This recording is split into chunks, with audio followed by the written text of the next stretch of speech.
Obedience. Social psychologist Stanley Milgram, 1963 and 1974, a student of Solomon Asch, knew that people often comply with social pressures. But how would they respond to outright commands? To find out, he undertook what have become social psychology's most famous and controversial experiments. Imagine yourself as one of the nearly 1,000 participants in Milgram's 20 experiments. Responding to an advertisement, you come to Yale University's psychology department to participate in an experiment. Professor Milgram's assistant explains that the study concerns the effect of punishment on learning. You and another person draw slips from a hat to see who will be the teacher, which your slip says, and who will be the learner. The learner is then led to an adjoining room and strapped into a chair that is wired through the wall to an electric shock machine. You sit in front of the machine, which has switches labeled with voltages. Your task? To teach and then test the learner on a list of word pairs. You are to punish the learner for wrong answers by delivering brief electric shocks, beginning with the switch labeled 15 volts, slight shock. After each of the learner's errors, you are to move up to the next higher voltage. With each flick of a switch, lights flash, relay switches click on, and an electric buzzing fills the air. Complying with the experimenter's instructions, you hear the learner grunt when you flick the third, fourth, and fifth switches. After you activate the eighth switch, labeled 120 volts, moderate shock, the learner shouts that the shocks are painful. After the 10th switch, 150 volts, strong shock, he cries, "Get me out of here! I won't be in the experiment anymore. I refuse to go on." Hearing these pleas, you draw back, but the experimenter prods you. "Please continue. The experiment requires that you continue." If you still resist, he insists, "It is absolutely essential that you continue," or "You have no other choice. You must go on." Obeying, you hear the learner's protests escalate to shrieks of agony as you continue to raise the shock level with each succeeding error. After the 330-volt level, the learner refuses to answer and falls silent.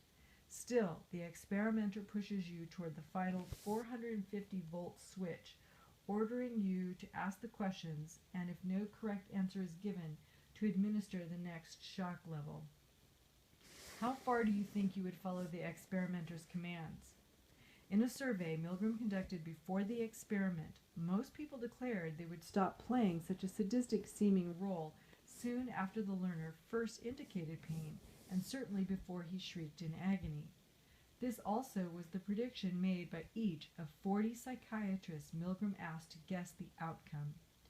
When Milgram actually conducted the experiment with men aged 20 to 50, he was astonished to find that 63% complied fully, right up to the last switch.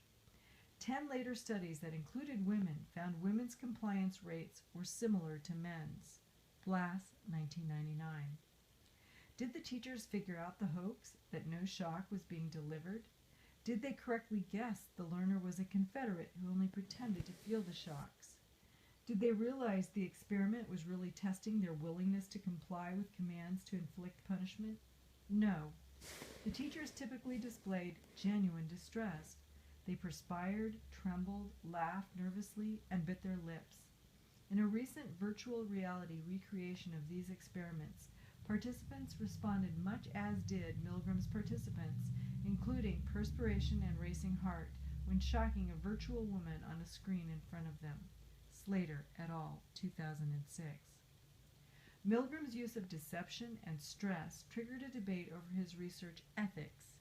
In his own defense, Milgram pointed out that after the participants learned of the deception and actual research purposes, virtually none regretted taking part, though perhaps by then the participants had reduced their dissonance. When 40 of the teachers who had agonized most were later interviewed by a psychiatrist, none appeared to be suffering emotional aftereffects. All in all, said Milgram, the experiments provoked less enduring stress than university students experience when facing and failing big exams. Blass, 1996.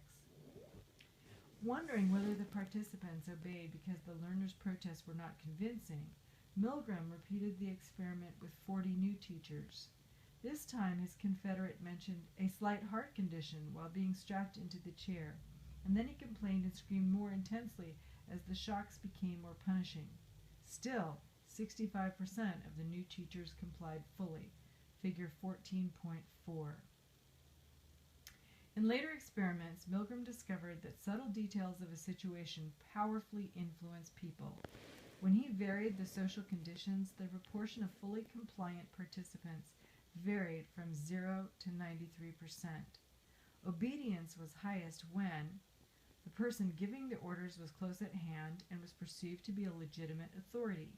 Such was the case in 2005 when Temple University's basketball coach sent a 250-pound bench player, Nehemiah Ingram, into a game with instructions to commit hard fouls. Following orders, Ingram fouled out in 4 minutes after breaking an opposing player's right arm. The authority figure was supported by a prestigious institution.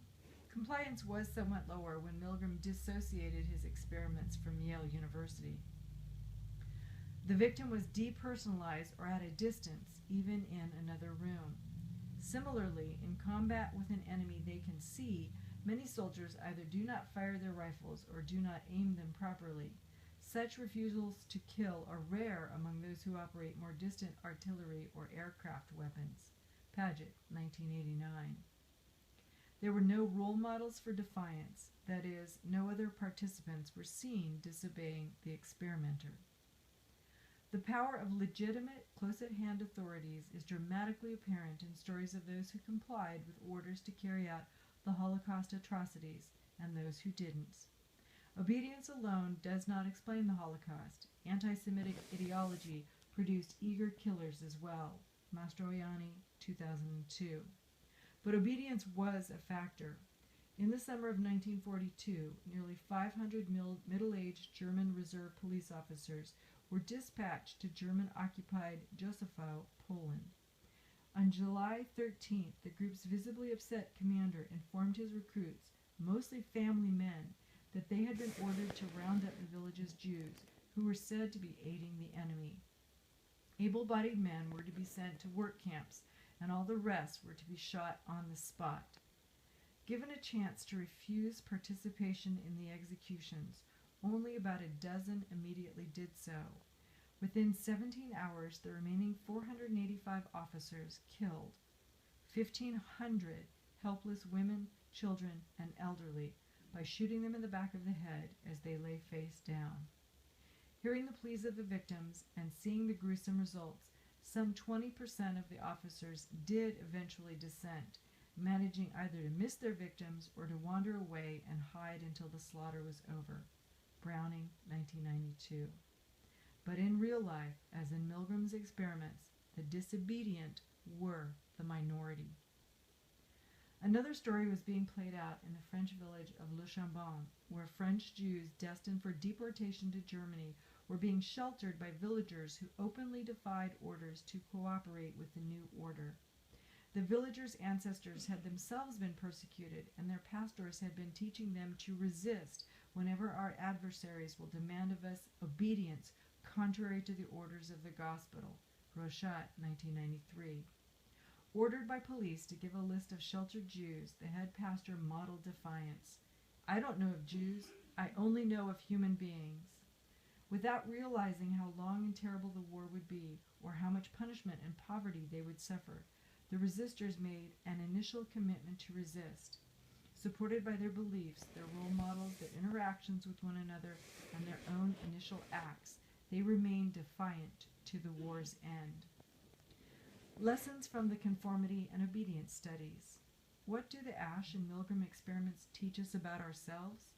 How does judging the length of a line or flicking a shock switch relate to everyday social behavior?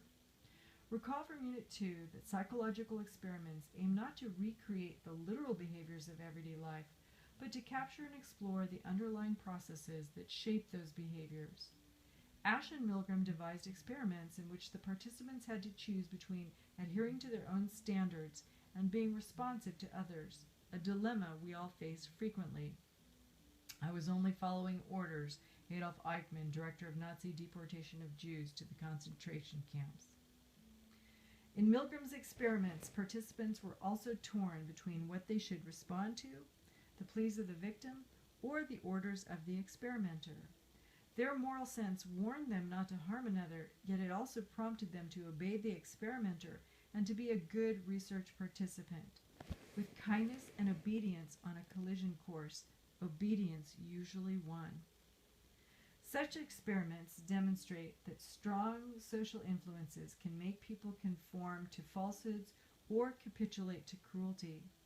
The most fundamental lesson of our study, Milgram noted, is that ordinary people, simply doing their jobs and without any particular hostility on their part, can become agents in a terrible destructive process. 1974, page 6.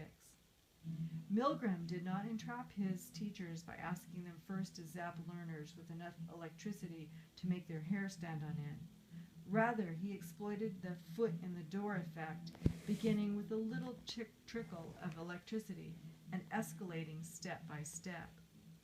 In the minds of those throwing the switches, the small action became justified, making the next act tolerable. In Josephow, in Le Chambon, and in Milgram's experiments, those who resisted usually did so early. After the first acts of compliance or resistance, attitudes began to follow and justify behavior. As James Waller said in Becoming Evil, how ordinary people commit genocide and mass killing in 2007, the normal reaction to an abnormal situation is abnormal behavior. So it happens when people succumb gradually to evil. In any society, great evils sometimes grow out of people's compliance with lesser evils.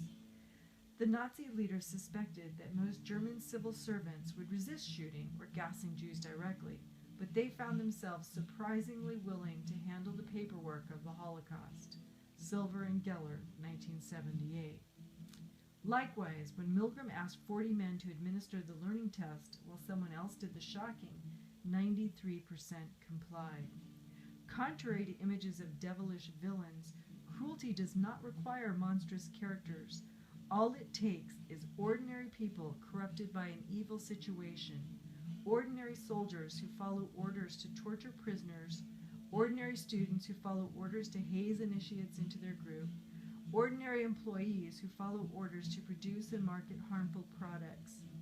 Before leading the 9/11 attacks, Mohammed Atta reportedly was a sane, rational person who had been a good boy and an excellent student from a close-knit family, not someone who fits our image of a barbaric monster.